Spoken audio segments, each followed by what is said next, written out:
কেউ যদি রামায়ণ জ্বলাই দেয়, গীতা জ্বলাই দেয়, কিতা করবা?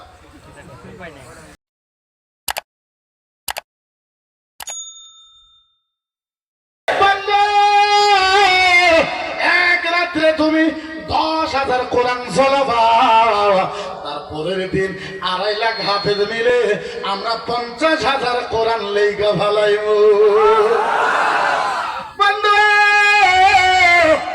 একটা কথা,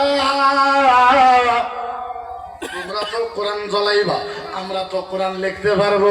বন্ধুরে একটা কথা হলো, কেউ যদি রামায়ণ জ্বলাই দেয়, গীতা জ্বলাই দেয়, কিতা করবা?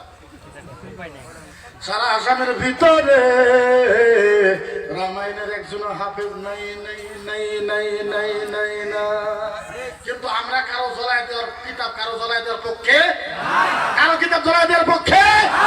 আমি তো বলি রামায়ণ পড়েন, গীতা পড়েন। আমি মুফতি হিসেবে ফতোয়া দিলাম, রামায়ণ পড়তে পারেন, গীতা পড়তে পারেন, ঋগ্বেদ, যজুর্বেদ, অথর্ববেদ, সামবেদ, রামায়ণ, উপরামায়ণ, ভৌতুক রামায়ণ, রামচরিত্র মানস, বাল্মীকি রামায়ণ, বাইবেল, গীতা, সরস্বতী, দুর্গা, প্রাম্বা, সারগা, নামা, ইচ্ছা, যত কিতাব আছে পড়তে পারবেন। হিন্দু ধর্মের কিতাবের ভিতরে মুসলমানের বিষয় ভালো ভালো কথা লেখা আছে, পড়তে পারেন। হিন্দু ধর্মের কিতাব খারাপ, খারাপ।